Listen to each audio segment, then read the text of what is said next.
नमस्कार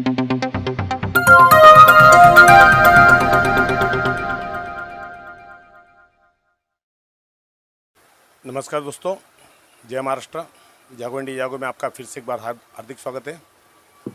तो दोस्तों, आज हम बात करेंगे कुछ इस सारे की एक साधारण विषयों पर जो आज भी लोगों के दिमाग में मतलब उन्हें समझ भी नहीं आता है एक्चुअली उन्हें करना क्या चाहिए, डॉक्यूमेंट क्या है। वो मात्र उन्हें इतना पता है उनके यहाँ पे इशारे आ गया है, उनकी लिस्ट बनी है और उनको पात्र है या अपात्र है उन्हें कुछ नहीं पता। जब मैटर आता है घर खाली करने का तब उन्हें पता चलता उनके साथ क्या हुआ है। ये बहुत ही गंभीर विषय है। ये जो कंप्लेंट अथॉरिटी सक्षम प्राधिकारी उसके लिए उनकी एक जिम्मेदारी है, उस जिम्मेदारी को वो कभी निभाते नहीं हैं। ये जिम्मेदारी है सोसाइटी की, सोसाइटी निभाती नहीं है। दोस्तों, आज भी मुझे फ़ोन्स आते, कॉल्स आते हैं कि उन्हें पता ही नहीं कि एनेक्सर 2 होता क्या है। मतलब हमने जो आज तक इतनी मेहनत की वो मुझे लगता है कि कुछ भी नहीं है, कुछ भी नहीं है। अभी मात्र हम 1% या 2% तक पहुँचे हैं। तो आज भी जो लोगों में जानकारी की कमी है वो सबसे बड़ा इशू है। कुछ हमारे दोस्त ऐसे हैं, उनके फ़ोन से कॉल्स आते कि उनके जो इशारे हैं उनके 95, 96, 97 यानी SRD स्कीम से कन्वर्ट होकर इसमें स्कीम में आई है। उनके एनेक्सर्स बने हैं, उनके घर तोड़े गए, उन्हें शिफ्टिंग दिया गया है, लेकिन आज तक उनको पता ही नहीं कि एनेक्सर होता क्या है। उनके घरों में जो मूल मालक है उनकी डेथ हो चुकी है। वो सोसाइटी और बिल्डर के हिसाब से बैठे हैं। सोसाइटी कहती है ये पेपर देंगे, लेकिन सोसाइटी ये नहीं बताती कि भाई आपको करना क्या है। अब जब समय आता है अलॉटमेंट वगैरह का तब कहते हैं कि भैया जाके आप अपना वारसनामा कराइए। ये बहुत ही गंभीर विषय है। सरकार को इस चीज़ के ऊपर नियम निकालना चाहिए कि कंप्लेंट अथॉरिटी जो सक्षम प्राधिकरण और सोसाइटी अगर इसमें फेल होती है तो उनके ऊपर एक्शन होगा। लोगों को बेवकूफ़ बनाने के एवज में उनके ऊपर कार्रवाई की जाए। ये बहुत गंभीर विषय है। मैं हैरान हो जाता हूँ कि एनेक्सर 2 क्या है। मैं इतनी बार समझा चुका हूँ, लेकिन शायद मुझ में कमी है कि मेरी बात उन तक नहीं पहुँच पा रही है, मेरी बात उन तक नहीं पहुँच पा रही, या मेरे वो दर्शकों की कमी है जो उस चीज़ को और लोगों तक नहीं पहुँचा रहे हैं। क्योंकि मेरा उद्देश्य एक है कि मैं जो भी जानकारियाँ आप तक पहुँचाऊँ। आपका कर्तव्य ये बनता है कि वो हर आदमी जो जिसके पास जानकारी नहीं है उस तक पहुँचाइए। तो कहीं तो हम फेल हो रहे हैं।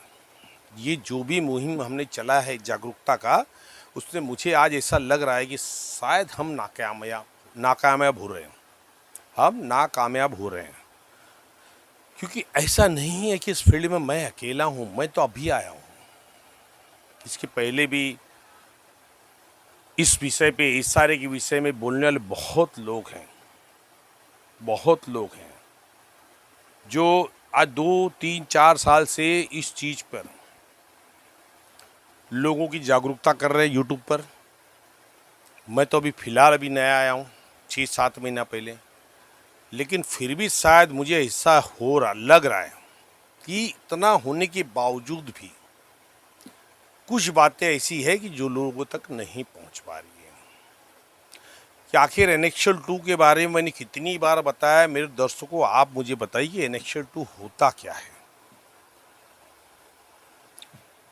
हर व्यक्ति मुझे फ़ोन करता है तो एक ही बात करता है, सर मैं आपकी वीडियोस देखता हूँ। और फिर मैं उनको पूछता हूँ कि आपका एनेक्सर 2 में नाम है, पात्र है या अपात्र है, एनेक्सर 2 कब बना है, तो पूछते हैं एनेक्सर 2 क्या होता है। दोस्तों, मेरे लिए बड़ी हैरानी की बात है।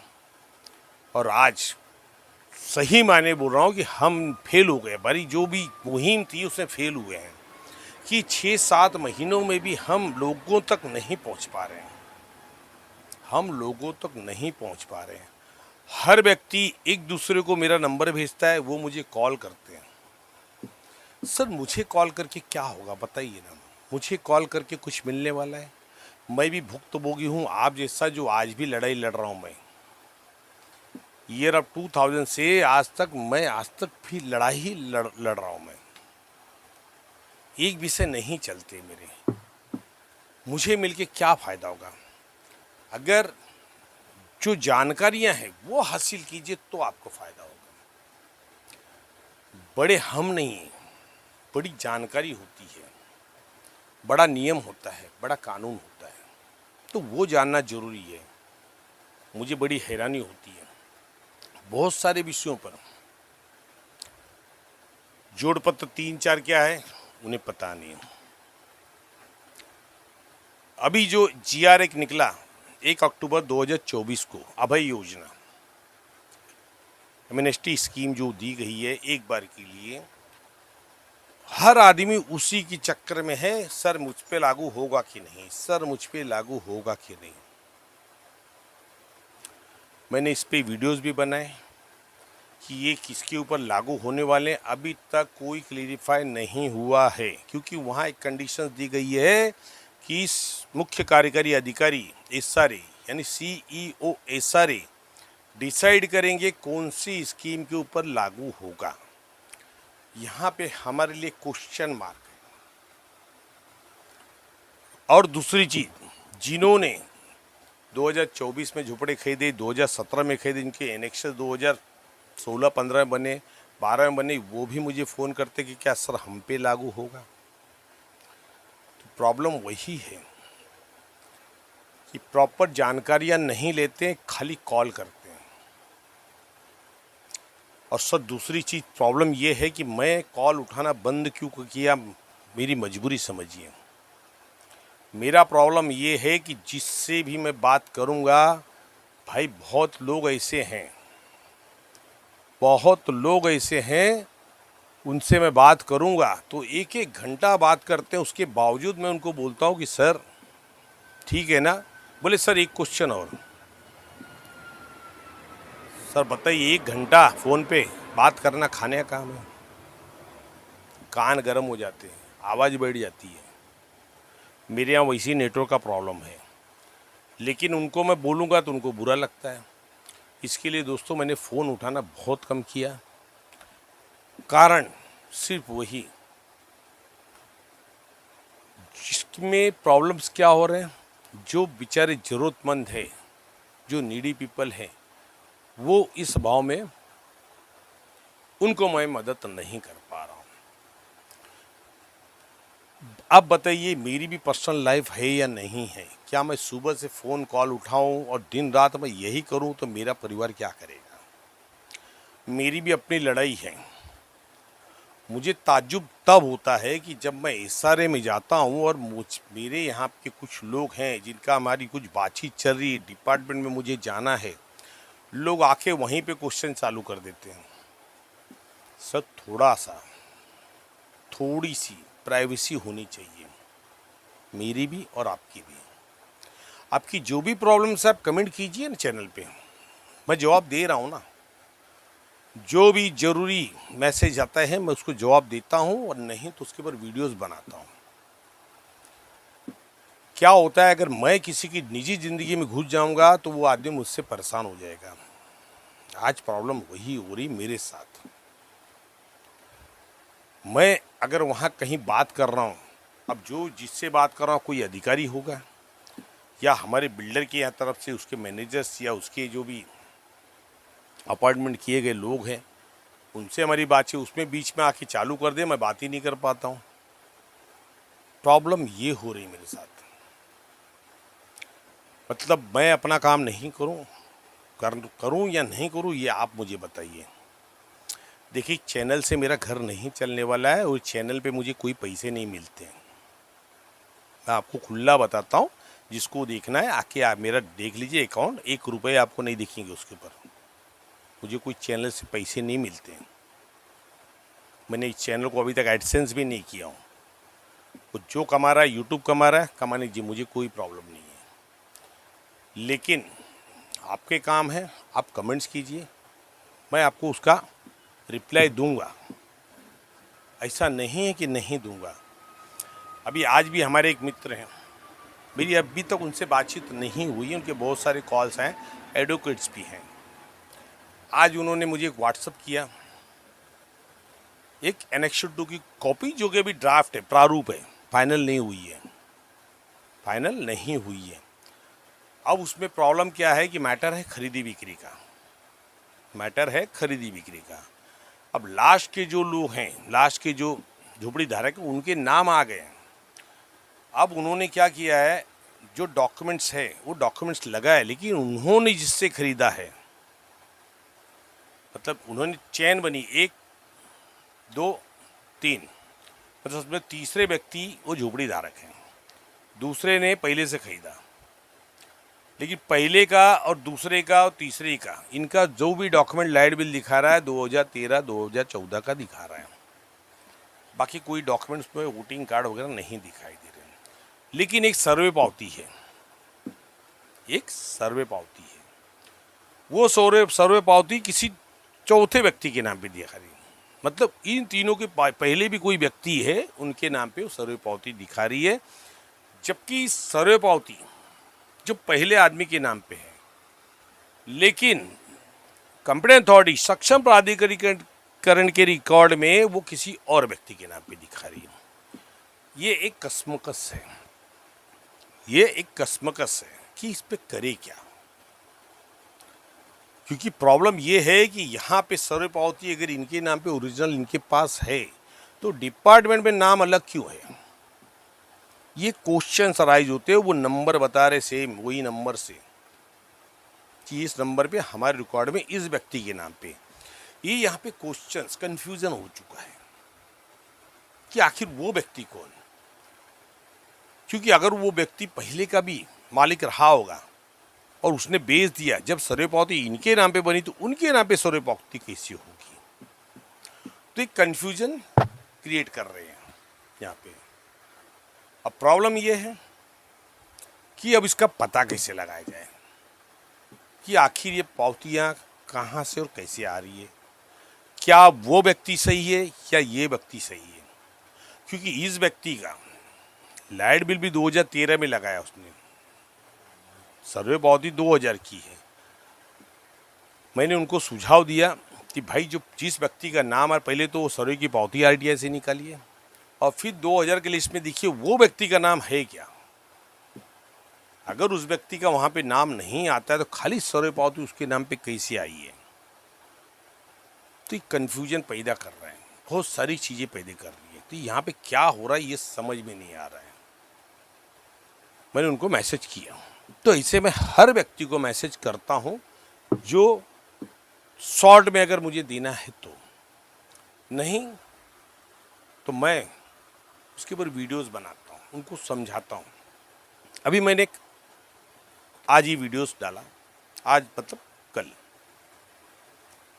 कल वीडियो डाला मैंने, आचार संहिता क्या है। जिस व्यक्ति ने मुझे मैसेज किया था कि सर आचार संहिता में ये, आज मुझे फिर बोलते कि सर मुझे रिप्लाई दीजिए ना, वीडियोस चली गई है, फिर भी मुझे आज बोल रहे मुझे रिप्लाई दीजिए। मैं क्या समझूं, मुझे बताइए। मैंने आपके मैटर पे वीडियोस बना दिया, अब भी आप पूछ रहे हैं कि रिप्लाई दीजिए। तो सर कहाँ से आएगी जागरूकता, मुझे बताइए ना, कहाँ से आएगी जागरूकता?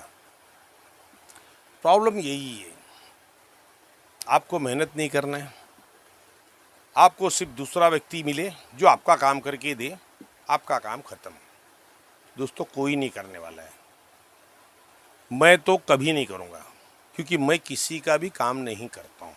मेरे खुद के इतने मसले हैं कि मैं उनमें ही परेशान रहता हूँ, इसलिए मैं किसी का भी काम नहीं करता हूँ। मैं खाली आपको जानकारियाँ देता हूँ कि आप सक्षम बनिए, आप सक्षम बनिए। मैं आपको कोई हेल्प नहीं कर सकता, मैं सिर्फ गाइडेंस कर सकता हूँ, उसके अलावा मैं कोई मदद नहीं कर सकता हूँ। मैंने यहाँ पे कोई दुकान नहीं खोला कि आप मेरे पास आइए, मैं आपकी पात्रता करा दूंगा, मैं सिर्फ गाइडेंस करूँगा सर। करना तो आपको है, लड़ना आपको है। चाहे वहाँ फैसला जो भी है, लड़ाई आपकी है, आप किस हिसाब से लड़ते हैं आपके ऊपर, मैं गाइडेंस करूँगा सिर्फ, उसके अलावा मैं कुछ। आप मुझसे अपेक्षा मत लगाइए कि मुझे आप फ़ोन करेंगे तो मैं आपका काम करके दूंगा, ये कभी नहीं होगा, मैं कर ही नहीं सकता हूँ कि मेरे इतने मसले हैं कि मैं उसमें से ही बाहर नहीं निकल पा रहा हूँ। आप खाली ये सोचिए कि जो व्यक्ति 2000 से ईयर ऑफ 2000 से आज 2024 तक लड़ रहा है तो उसके कितने मसले होंगे। मेरे सामने बहुत सारे प्रॉब्लम, मुझे अभी यहाँ पे लोकायुक्त जाना है, मुझे एसआईसी में जाना है, मुझे ईजीआरसी में जाना है, क्योंकि मैं सब जानकारियाँ इकट्ठा कर रहा हूँ। अब प्रोजेक्ट कंप्लीट होने आया, हमारा छोटा सा प्रोजेक्ट है, वो प्रोजेक्ट कंप्लीट होने के पहले मुझे इस सब चीज़ों को फाइल करना है कि हमारे साथ यहाँ पे विश्वासघात किया गया है। किसने किया है? डेवलपर ने किया। किसने किया? जो पिछली कमेटी उसने किया। किसने किया? डिपार्टमेंट ने किया है, क्योंकि उन्होंने सरकार द्वारा बनाए नियमों और कानून की धज्जियां उड़ा के इनको परमिशन दी गई है। अभी देखिए हमारे प्रोजेक्ट में बिल्डर जस्ट रोड फेसिंग, जो कि प्रॉपर्टी उसकी नहीं है, हमारे प्लॉट की नहीं है, उससे मंदिर का कार्य का निर्माण कर रहा है। और वहाँ पे हमारे जो एमएलए थे उन्होंने भूमि पूजन किया था, लास्ट वीडियो मैंने बताया था। अब दोस्तों मसला क्या है, देखिए मसला क्या है।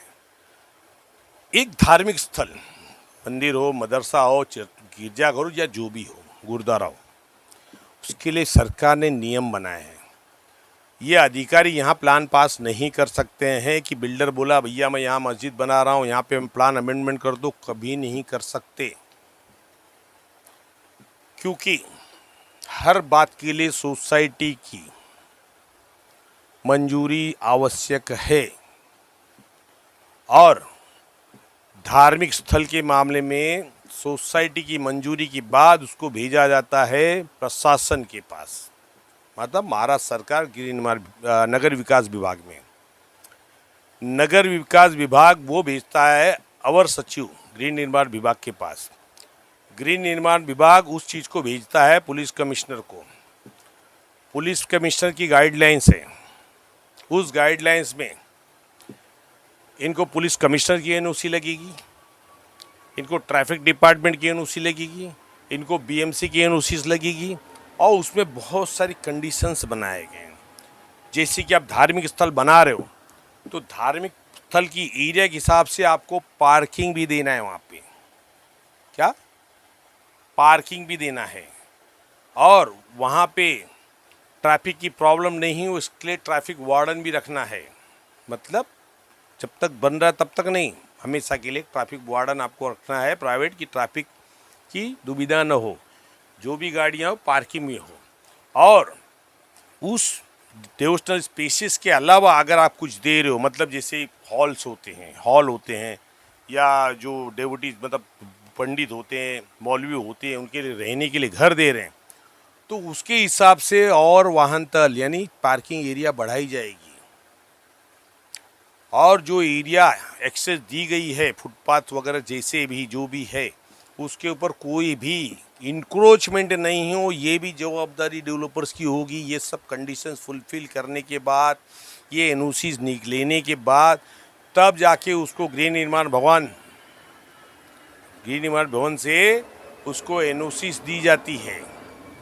और वो एनओसी जब आती है तब ये सारे डिपार्टमेंट कंफर्म करता है कि हाँ भाई अप्रूव कीजिए पान, आप मंदिर बनाइए, या मंदिर या मस्जिद या गुरुद्वारा चर्च जो भी हो, डिवोशनल स्पेसेस का मतलब जो भी हो वो बनाइए।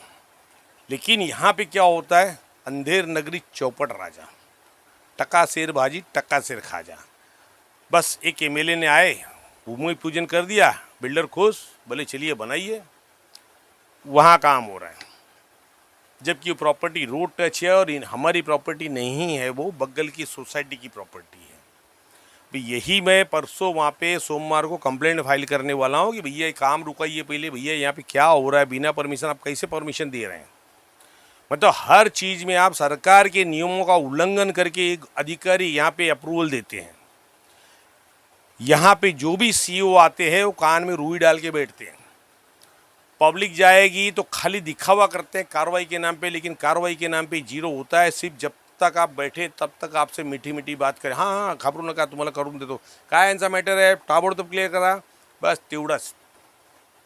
एखादी आपण बाहेर आलं तर मॅटर काय नाही, जाऊ द्या चालू द्या काय टेन्शन, जाऊ द्या पुढे जाऊ द्या।